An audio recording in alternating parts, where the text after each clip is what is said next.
Click the bell icon to get latest videos from Ikeda. Hello friends, we've discussed about what are email etiquettes, we've discussed about the importance of email etiquettes, even certain key points to be followed, bad habits, all of that is done. What now we need to know is what are the various types of emails. Friends, it's very important for us to know what all different types of emails are there, which we do it every day unknowingly without understanding their types and the patterns. So today, let's focus on what exact different types of mails are we looking at.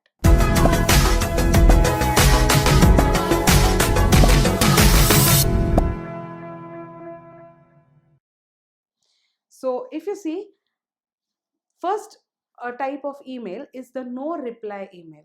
Now, this is something that we need to know. When you say a no reply email, where you're just communicating to the reader and the receiver. So there is something that you need to share. There is information, a piece of information that you need to give, or that is something relevant where your receiver just needs to know. And maybe it can be an information, maybe an idea, maybe an compliment, or maybe anything that doesn't require a reply, basically, is something which is called no reply email, which where reply is not necessary. Here we are only talking about giving a relevant information, so there is no give and take process or no two-way communication. It's a simple one-way communication where I am communicating to someone and that's done. I do not need a reply. Now this kind of mail is called the no reply email. Let's go to the next one. Next one is an inquiry email. So when we say inquiry email, we need to understand that we need something from the receiver in reply.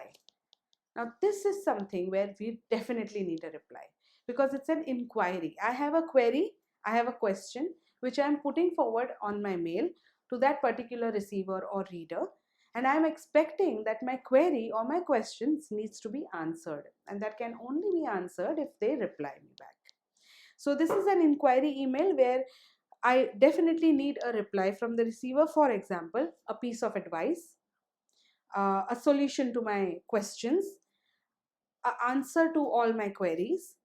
This reply is your desired outcome. Now, we are thinking of a desired outcome, that there will be some outcome out of the mail I have sent, like an inquiry. So I'm waiting for that outcome to come out from that particular mail.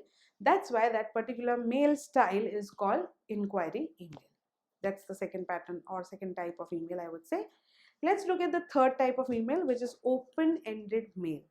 So open-ended email is to keep communication lines open for the purpose of some further result or benefit.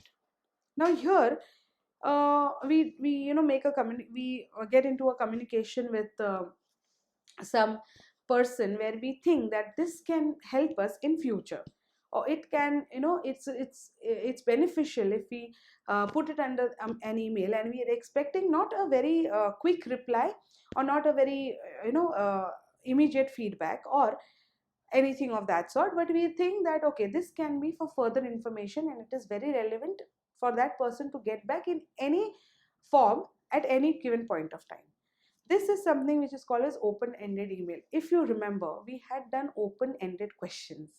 So if you remember, to give you a little, to go back and give you a little quick gist on what was open-ended questions. Now these are some questions where we expect an answer, where it is practical and easy for us to understand what that person is exactly saying. So we probe that person for these kind of with these kind of questions for a particular, or for the right answer to come. I had given you an example, I think, of a hair salon where I say I want my hair short. That person says how short, and then the lady or anyone, the customer would explain whether short is ear length or neck length or shoulder length. Now according to that customer, short can be neck length, but according to the hairstyler, short can be the ear length. So but just by asking in detail and by sending an open-ended question, or giving for receiving an answer where both are on the same page and no one goes wrong, and the haircut shouldn't be something that she doesn't like, is what he did, is by confirming, by giving her or asking her an open-ended question. The same way, we are leaving a gap where we will want that person to get back to us on a relevant information, so that we are sure that what exactly we are looking at is what we want to get. So these are some open-ended emails for communication, for lines to be open for future, for any kind of future benefits or results, right? So this is like cross questioning over mail is also what you could say. So for better results and for better future benefits, we have to ask these kind of, we have to probe these kind of questions, so that we are on the right platform, we are on the right manner. The way we are solving the issue, of the way we are getting into communication is just right. So that's our third type of email, which is open-ended email. The fourth type of email is action email. What happens in this is, this we do not focus on the goal. So the goal is not the reply. We do not want a goal from that, we do not have to achieve any goal from the reply. But there are some actions or a part of actions that are the part of receivers, like for example, say a sales speech, or asking for a website link exchange. So this is something that we are asking for and we are getting.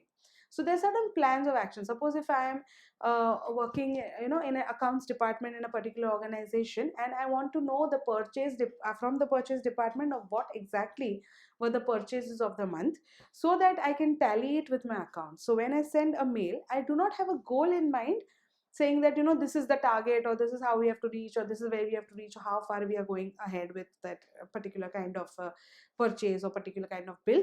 What I need to know is to get into action of something that is my work. So I ask for the budget, and I ask for maybe the expenses that has been spent on the purchase from the purchase department.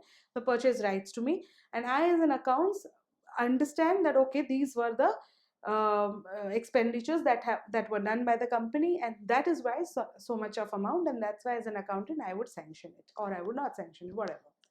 But now these are action emails, where there are certain actions to be performed on the according to the mails, according to the questions asked, and then they're done, and that's it. There's nothing like a goal, or there's nothing like we have to ask, or there's nothing like an inquiry, or nothing of that sort. It's just a simple action taken or done with two different individuals or organizations or departments or XYZ. So friends, these were different 4 types of emails that we have learned today. Number 1, no reply email, inquiry email, open-ended email, and action email. I hope now we know that whenever we are doing an email, in which category does our email fall. So whether it falls in an inquiry, whether we are doing an inquiry email, or whether we are doing just an open ended email, or whether we are doing a no reply email, now you know what exactly to title your email as. So friends, I hope we will follow this and make it a practice also to understand what exact emails are you sending to people. You must know what is the purpose of your email. This will help you to solve the purpose of your email. If it is an inquiry mail, you will not expect an action. If it is a non-reply mail, you will not expect a reply, and same goes with the other patterns. So just to make it very clear and to know what exactly our types of mails are, I thought that this video was important. Thank you for watching this video. Please stay tuned to Etiquette and please subscribe to our channel. Thank you.